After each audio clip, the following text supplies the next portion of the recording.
Welcome to Pedalways. Let's put our rear wheel back on our bike.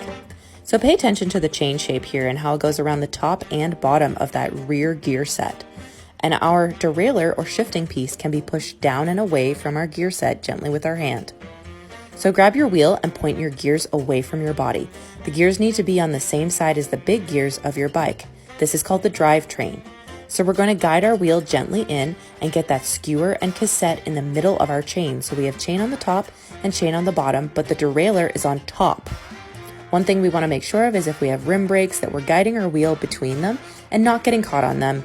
Our wheel is not on until we can lock the brakes around it. So rest the derailleur and chain on a small gear on our cassette towards the skewer end. That chain is going to lock onto the teeth of the gear and you're going to push that derailleur gently back. The bike will naturally want to drop down until the fork has dropped completely onto the skewer. Tighten your skewer and have a great ride.